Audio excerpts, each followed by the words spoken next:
As part of our study of the brain's various functions, we're going to look at the topic of memory. This is a fascinating topic, really. Now, who remembers what they ate for lunch last Monday? I remember having pizza. That's memory at work. A simple definition of memory is the ability to store, retain, and recall the information. That sounds simple, but if you think about it, in many ways, we are our memories.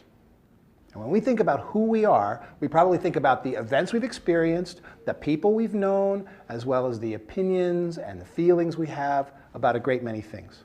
All of this information is stored in a variety of brain systems that handle the different types of memory. So first, let's look at 3 types of memory that have been identified by psychologists. And then I'll talk about how we can improve our memories. The first type of memory is sensory memory. Sensory memory is extremely short, generally lasts about 100 to 500 milliseconds.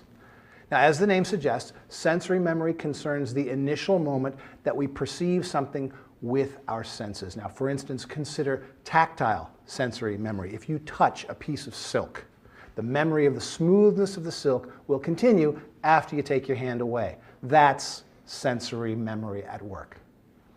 Now, it's important for learning and remembering because using more senses means we've recorded the experience in more ways in our brain.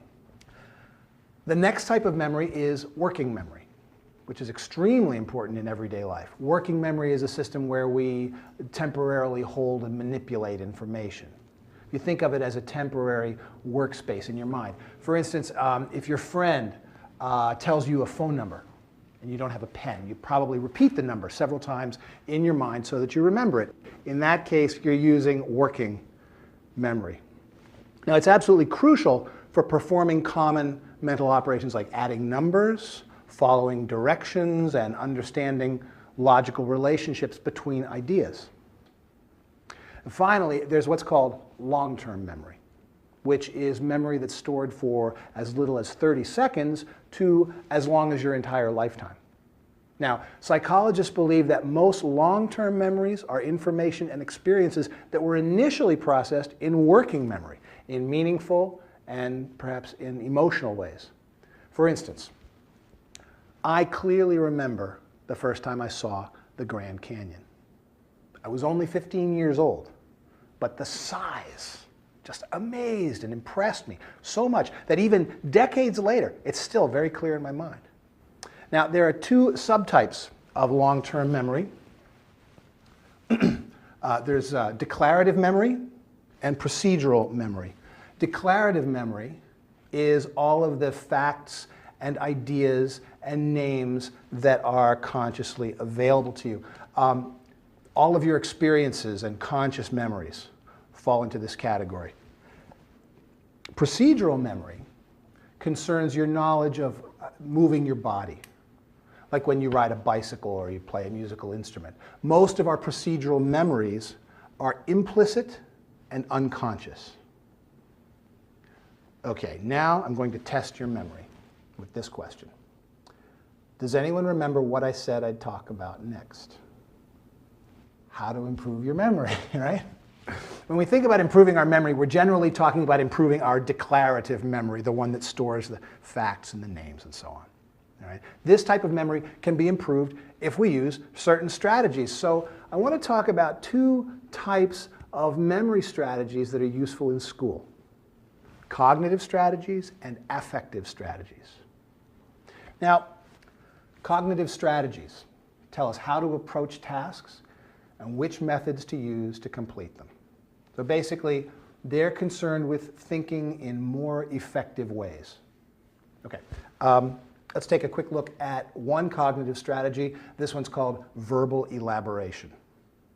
Now, verbal elaboration occurs when we talk in a meaningful way about information that we are trying to remember. And that means that as you study, you should think about and verbalize information critically. You can use this strategy by agreeing or disagreeing with the information, or by comparing and contrasting the information to ideas you already know, or by discussing relationships between ideas. When we make meaningful relationships between what we already know and what we're trying to learn, we'll remember more and we'll remember it longer. Now, for the other approach, affective strategies. Affective strategies help us control our emotional responses so that we remember better. But what do emotions have to do with memories? Well, emotions cause the release of brain chemicals that play a direct role in memory formation. And part of the emotion system in the brain, called the limbic system, helps transfer information into long-term memory. In other words, how you feel about something affects how well you remember it.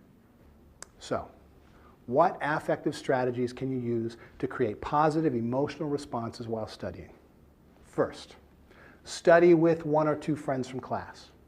This can make any study session more interesting, more enjoyable.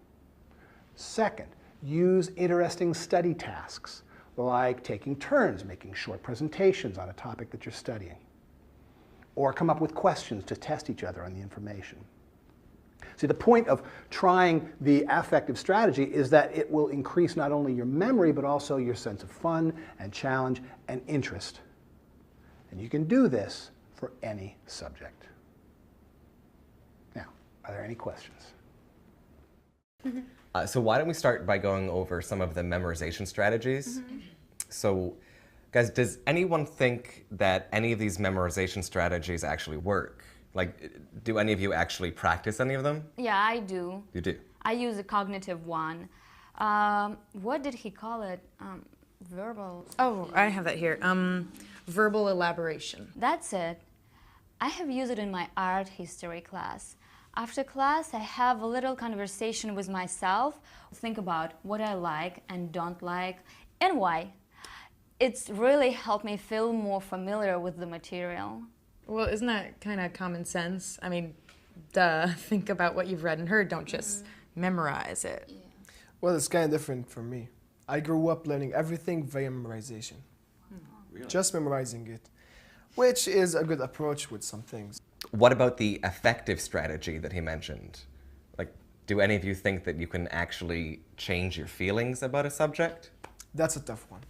Like, I'm taking this philosophy class now. I just can't get into it. The professor is so dry. This might help. Last semester, this guy I sat next to in statistics, we started meeting every Sunday at Cafe Roma to study, and we'd have questions prepared for each other and stuff, and it totally helped me survive that class. Oh, so you're saying it's not fair to think about who you're gonna sit by in class? No. Okay, that is Now we see the inferring truth. something.